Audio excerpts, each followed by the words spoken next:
बिजनौर में खेत में बने सूखे कुएं में गिरा गुलदार। ग्रामीणों ने वन विभाग को सूचना दी। वन विभाग ने काफी मशक्कत के बाद भी नहीं कर पाए रेस्क्यू। कुएं के पास गड्ढे की मदद से तेंदुआ बाहर निकला। रानीखेत के चौखुटिया तहसील रोड पर दिन में चहलकदमी करता दिखा तेंदुआ। पीआरडी जवान ने अपने मोबाइल में कैद किया तेंदुए का वीडियो। दिन में तेंदुआ दिखने से लोगों में दहशत का माहौल। वन विभाग की टीम ने लोगों से अलर्ट रहने की अपील के साथ ही इलाके में गश्त बढ़ाई। नोएडा में एक्सप्रेस वे पर लगा भीषण जाम। परी चौक से दिल्ली जाने वाले मार्ग पर लगी गाड़ियों की लंबी कतारें। नोएडा के सेक्टर 18 में भी जाम से जूझ रहे लोग। ट्रैफिक पुलिस नदारद है। टिहरी जिले में मौसम विभाग की भविष्यवाणी सही साबित हुई। निचले इलाके में बारिश तो ऊंचाई वाले इलाकों में रही बर्फबारी देख खुश नजर आ रहे पर्यटक। नैनीताल में बारिश के साथ गिरे ओले। मौसम विभाग ने बारिश और ओलावृष्टि की जताई संभावना। तापमान में आई गिरावट। सड़कों पर पसरा सन्नाटा। रानीखेत के चौबटिया इलाके में बारिश से बदला मौसम। बारिश और सर्द हवाओं ने बढ़ाई ठंड। तापमान में आई गिरावट। रामनगर में बारिश के बाद बड़ी ठिठुरन। ठंड के बाद घरों में दुबक के बैठे लोग। वहीं बारिश से किसानों के चेहरे खिले। अल्मोड़ा में मौसम ने बदला मिजाज। बारिश से अल्मोड़ा के तापमान में गिरावट आई। बारिश से काश्तकारों की खेती की फसल को फायदा मिलेगा। मुरादाबाद में सपा सांसद डॉक्टर एसटी हसन ने डाला वोट। शिक्षक और स्नातक एमएलसी की 5 सीट पर सपा प्रत्याशी के जीतने का जताया भरोसा। कानपुर में स्नातक एमएलसी सीट पर भाजपा प्रत्याशी अरुण पाठक ने किया मतदान। सनातन धर्म बालिका विद्यालय में डाला वोट। अपनी सीट पर रिकॉर्ड तोड़ जीत दर्ज करने का दावा किया। अमेठी में सांसद स्मृति ईरानी ने चाय और समोसे का उठाया लुत्फ। जायस बस स्टॉप के पास सांसद स्मृति ईरानी ने पी चाय और खाया समोसा। बिजनौर में पुलिस ने व्यापारी से लूट का किया खुलासा। व्यापारी से स्कूटी सवार बदमाशों ने मिर्च झोंककर लूट की घटना को अंजाम दिया। झांसी में पुलिस ने एक महिला को अवैध गांजे के साथ पकड़ा। महिला स्कूटी की डिग्गी में गांजे की कर रही थी तस्करी। पुलिस ने महिला को गिरफ्तार कर करीब 40 किलो गांजा जब्त किया। बिजनौर में पुलिस चेकिंग के दौरान पकड़ी गई लाखों की सिगरेट। चोरी छिपे कंटेनर से ले जाई जा रही थी सिगरेट। कानपुर में बेलगाम हुई पुलिसकर्मी। मुकदमे में एफआईआर लगाने के नाम पर पैसे मांगते ऑडियो वायरल। गुजैनी चौकी में तैनात दरोगा राजेश वाजपेयी को बताया जा रहा है वीडियो। बुलंदशहर में महिला की ईंट से कूचकर हत्या। देवर देवरानी और उनके बच्चों पर लगा हत्या का आरोप। पुलिस ने शव को कब्जे में लेकर मुकदमा दर्ज किया। मऊ में पत्र के जरिए व्यापारियों से मांगी गई 5-5 लाख की रंगदारी। थाना चिरैया कोट के कस्बे का मामला। पुलिस ने केस दर्ज कर शुरू की जांच। शामली में दुकान के बाहर खड़ी बाइक को लेकर फुर्र हुआ चोर। दुकान पर लगे सीसीटीवी में कैद हुई चोरी की वारदात। फतेहपुर में महाराष्ट्र से आए व्यापारी की हत्या। पुलिस ने हत्या के खुलासे के लिए 2 टीमों का गठन किया। हमीरपुर में युवक की गोली मारकर हत्या। दबंगों ने पुरानी रंजिश के चलते घर में घुसकर वारदात को अंजाम दिया। इकलौते बेटी की हत्या से परिवार में कोहराम। पुलिस ने हत्या का मुकदमा दर्ज कर आरोपियों की तलाश शुरू की। मुजफ्फरनगर में मंसूरपुर में शराब डिस्टिलरी पर छापेमारी। सेल टैक्स और इनकम टैक्स की छापेमारी समाचार कम कवरेज के दौरान पत्रकारों को भी रोका गया। शामली में सदर कोतवाली पुलिस ने बलवा बाईपास के पास बदमाशों के साथ हुई मुठभेड़। 2 बदमाश पैर में गोली लगने से घायल। पकड़े गए बदमाशों ने शुक्रवार शाम दयानंद नगर निवासी से की थी लूट। कोतवाली क्षेत्र के कैराना रोड पर रिक्शा और कैश लूटकर फरार हो गए थे बदमाश। कौशाम्बी में सोजी पुलिस और अंतर्राज्यीय बदमाशों के बीच मुठभेड़। एनकाउंटर में एक बदमाश घायल। पुलिस को चकमा देकर तो जो 2 शातिर फरार। घायल बदमाश पर 25,000 का इनाम था। उस पर कौशाम्बी, फतेहपुर और रायबरेली से 15 से ज्यादा मुकदमे दर्ज हैं। पिपरी थाना क्षेत्र के गिरिया खालसा गांव के पास हुई मुठभेड़। गोरखपुर कैंट पुलिस ने एंटी चीटर किया गिरफ्तार। 3 लाख की रंगदारी और जान से मारने की धमकी देने के मामले में गिरफ्तारी। बेलीपार थाना क्षेत्र का हिस्ट्री शीटर है रंजीत निषाद और पप्पू निषाद। अंडरवर्ल्ड डॉन रवि पुजारी का करीबी है। उस गंभीर धाराओं में दर्ज है केस। जौनपुर में सपा विधायक लकी यादव के करीबी पर फायरिंग। बाइक सवार बदमाशों ने मारी 3 गोलियां। गंभीर हालत में वाराणसी रेफर। सोनभद्र में नोट की नकली गड्डी ठगी करने वाला गिरोह का खुलासा। शातिर ठग सेना का परिचय कार्ड दिखाकर करते थे ठगी। कौशाम्बी मुख्यालय से चंद कदम की दूरी पर बाइक एजेंसी पर लगी आग। देखते देखते आग ने लिया विकराल रूप। राष्ट्रपिता महात्मा गांधी की आज 75वीं पुण्यतिथि। सीएम योगी और डिप्टी सीएम ब्रजेश पाठक ने लखनऊ में मूर्ति पर पुष्प चढ़ाकर श्रद्धांजलि दी। अखिलेश यादव सफाई में अपने कार्यकर्ताओं से मिले। अखिलेश यादव ने सपा कार्यकर्ताओं के प्रार्थना पत्र लेकर सुनी उनकी फरियाद। बलिया के बांसडीह से विधायक केतकी सिंह ने स्वामी प्रसाद मौर्य के बयान पर हमला बोला। साथ ही केतकी सिंह ने अखिलेश यादव पर किया वार। बोले सपा की पाठशाला के प्रधानाचार्य अखिलेश यादव में है गड़बड़ी। उन्हें आरएसएस से लेनी चाहिए क्लास। अंतर्राष्ट्रीय हिंदू परिषद के राष्ट्रीय अध्यक्ष प्रवीण तोगड़िया ने गाजीपुर में जनसंख्या नियंत्रण पर दिया बयान। कहा अगर जनसंख्या नियंत्रण कानून नहीं बना तो 50 साल बाद राम मंदिर भी खतरे में होगा। देहरादून के रायवाला में भाजपा कार्य समिति की बैठक का दूसरा दिन। सीएम पुष्कर सिंह धामी बैठक में शामिल हुए। देहरादून में कांग्रेस की भारत जोड़ो यात्रा का हुआ समापन। कांग्रेस मुख्यालय पर कार्यकर्ताओं ने फहराया तिरंगा। महात्मा गांधी की शहादत दिवस पर किया कार्यक्रम। रुद्रप्रयाग में केदार घाटी की दिव्या ने 12,500 फीट की ऊंचाई पर फहराया तिरंगा। 21 वर्षीय दिव्या अग्रवाल ने किया साकरी केदार कांठा ट्रैक का फतह। हल्द्वानी में आरटीओ विभाग जल्द जारी करेगा बीएच सीरीज के नंबर। वाहन चालक बीएच सीरीज के नंबर से गाड़ी बिना रोक टोक पूरे भारत में चला सकेंगे। अल्मोड़ा में आवारा पशुओं के चलते यातायात प्रभावित। नगर पालिका ने शुरू की पशुओं के खिलाफ कार्रवाई। नगर निगम ने पशुपालकों को जारी किया नोटिस। पौड़ी में पुलिस टीम और महिला सशक्तिकरण और बाल विकास विभाग छात्राओं को आत्मरक्षा के सिखा रहा है। देहरादून में पुलिस ने एक और फर्जी डॉक्टर को गिरफ्तार किया। अब तक पुलिस ऐसे 7 फर्जी डॉक्टर बनकर इलाज कर रहे डॉक्टरों को गिरफ्तार कर चुकी है। पौड़ी में हो रही बारिश के कारण अचानक एक पेड़ चलती कार पर गिर गया। गनीमत रही पेड़ कार की बोनट पर गिरा। ऑनलाइन चालान करने वाली मशीनों से लैस नया अत्याधुनिक इंटरसेप्टर वाहन यातायात पुलिस चंपावत में शामिल।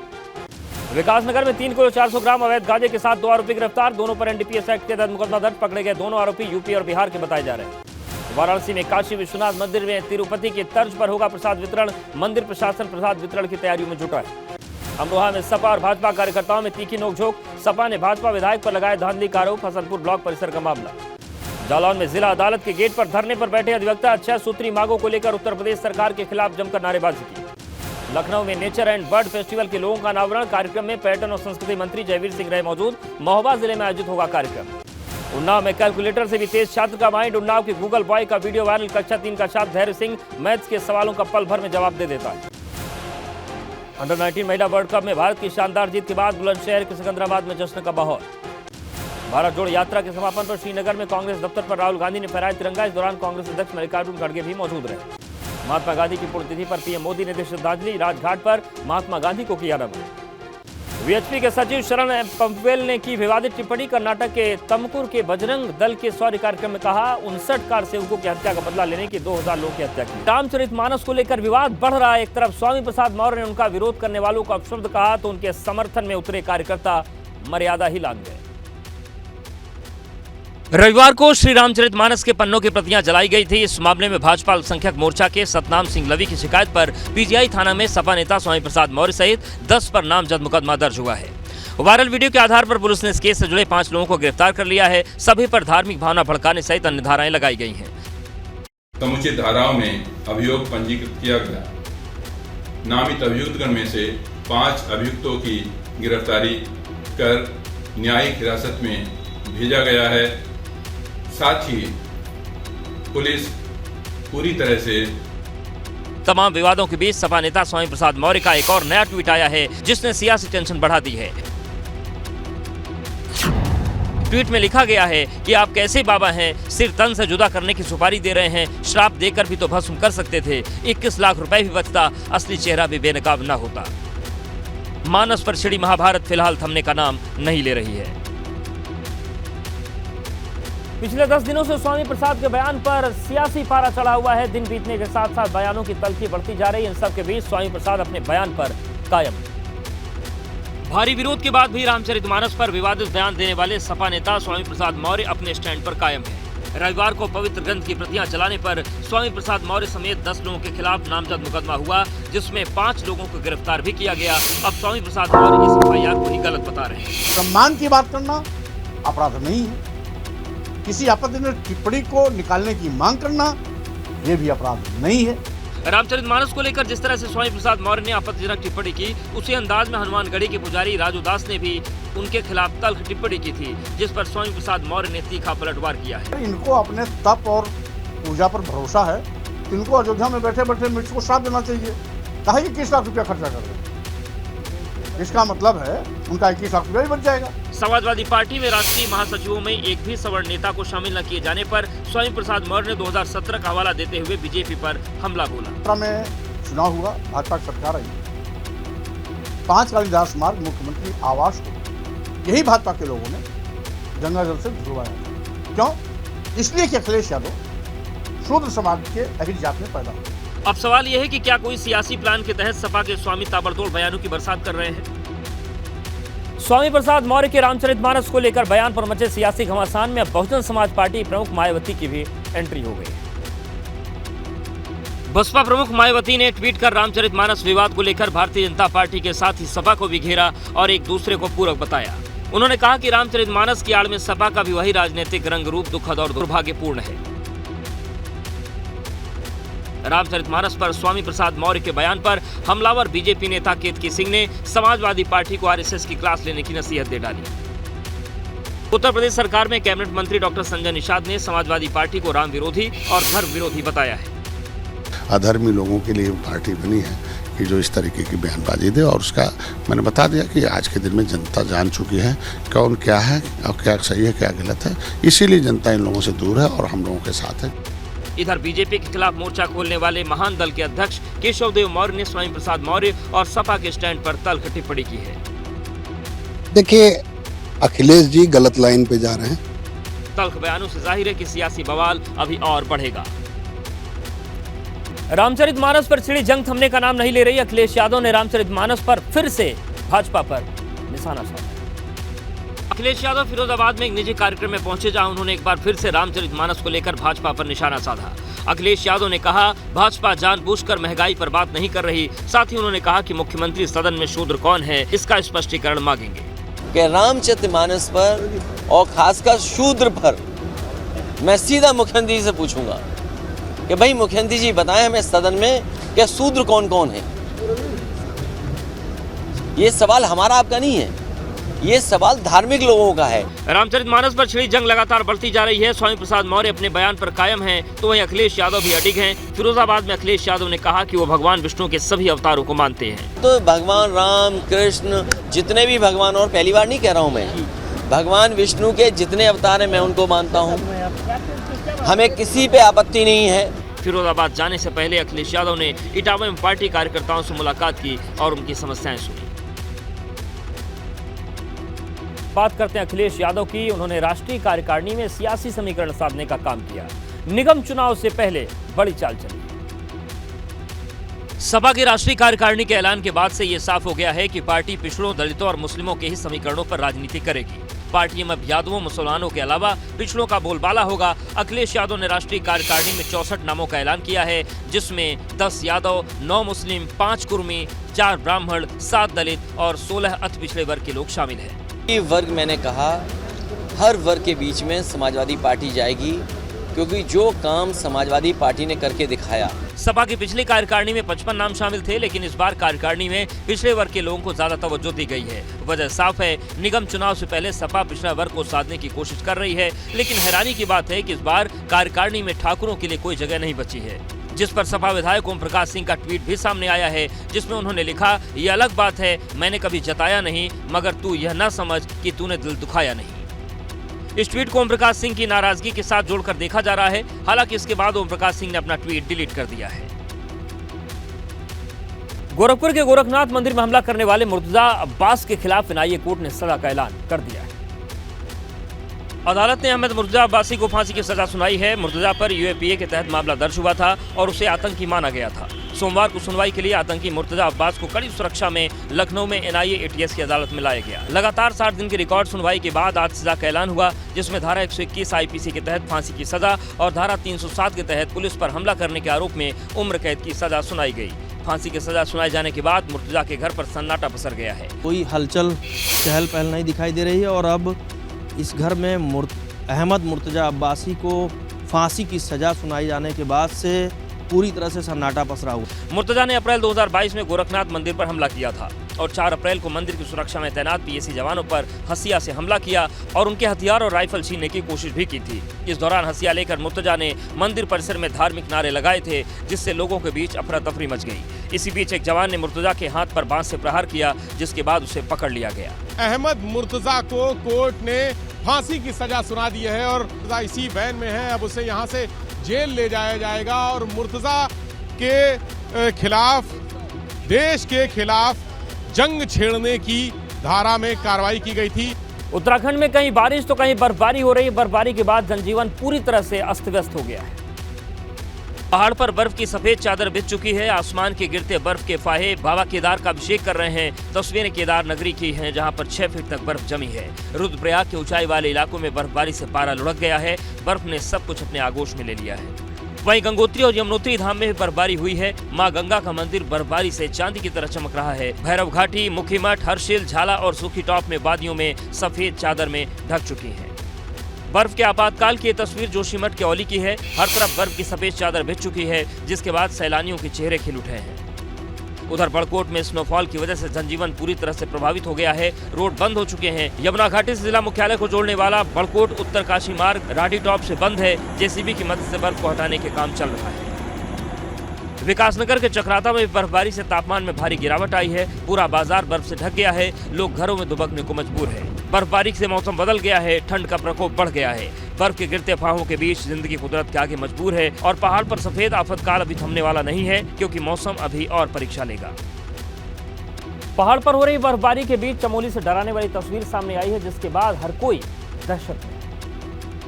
दो पहाड़ियों के बीच सफेद गुबार उठा है, जो धीरे धीरे बड़ा होता जा रहा है। सफेद गुबार जैसे जैसे आगे बढ़ रहा है, सब धुंधला होता जा रहा है। खौफनाक मंजर की तस्वीरें उत्तराखंड के चमोली की है, जहां कुंती नाले के पास भयानक एवलांच हुआ। तस्वीरों में आप साफ देख सकते हैं कैसे बर्फ का ये गुबार सिहरन पैदा कर रहा है।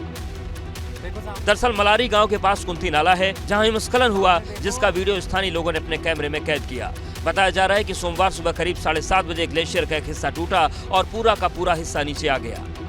ग्लेशियर टूटने की वजह से कुंती नाला एवलांच में ही कहीं गायब हो गया। यहाँ रहने वाले लोगों में दहशत फैल गई है। हालांकि हिमस्खलन की वजह से किसी भी तरह के नुकसान की खबर नहीं है। एवलांच भारत सीमा पर स्थित मलारी गांव में हुआ और नाले पर बना ये पुल भारत और चीन को जोड़ने का काम करता है। राहत की बात यह है कि कुंती नाले पर बने पुल को नुकसान नहीं पहुंचा।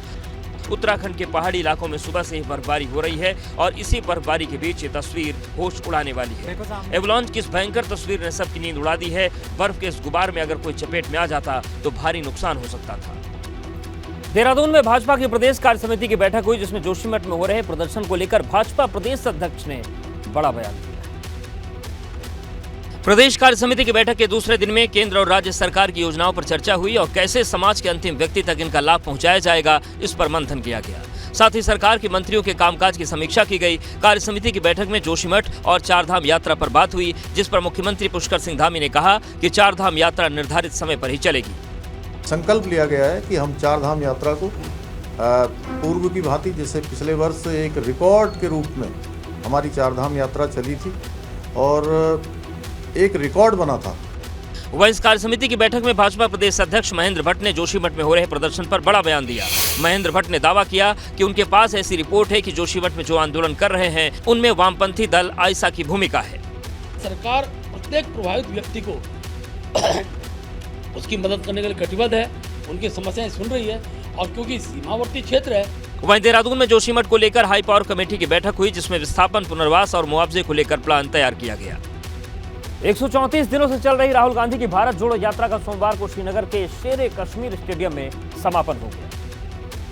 भारी बर्फबारी और कड़ी सुरक्षा के बीच यात्रा के समापन के दौरान पार्टी अध्यक्ष मल्लिकार्जुन खड़गे, पार्टी महासचिव प्रियंका गांधी वाड्रा के अलावा DMK, JMM, BSP, National Conference, PDP, CPI, RSP, VCK और आईयूएमएल के नेताओं ने भाग लिया।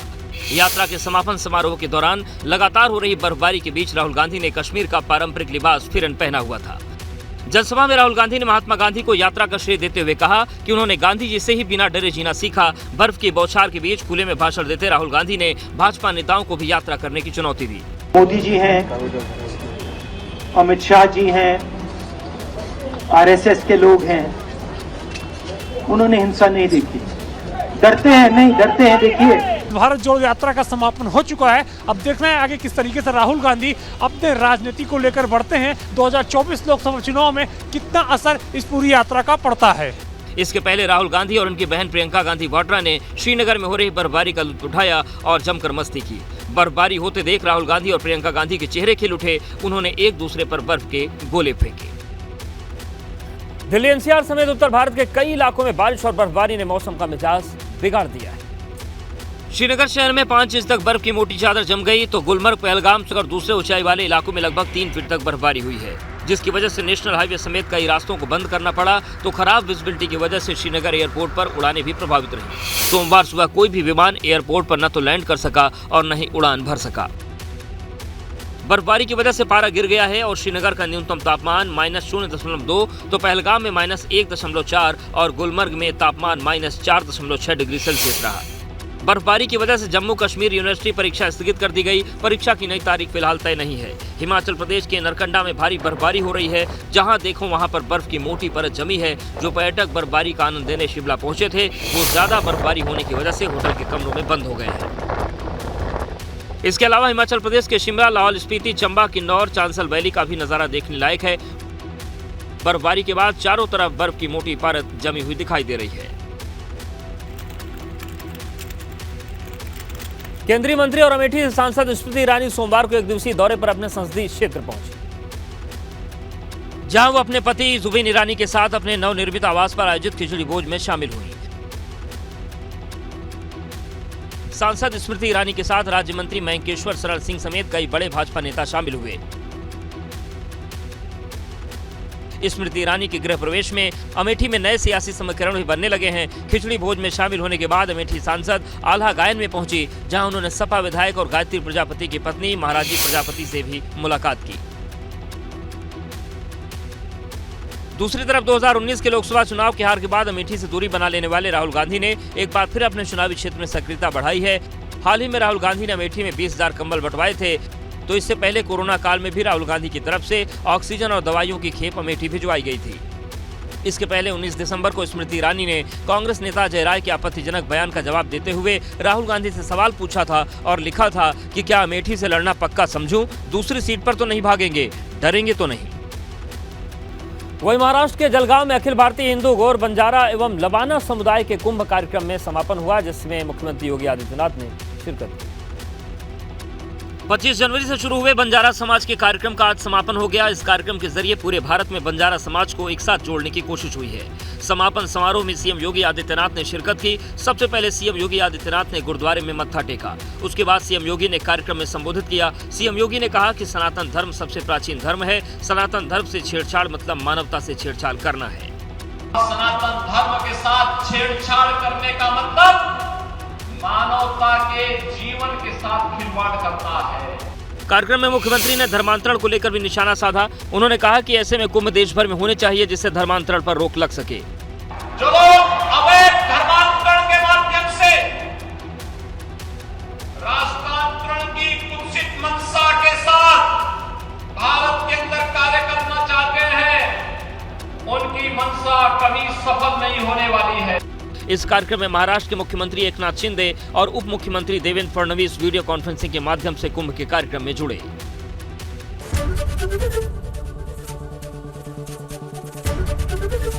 एबीपी गंगा, खबर आपकी, जुबान आपकी।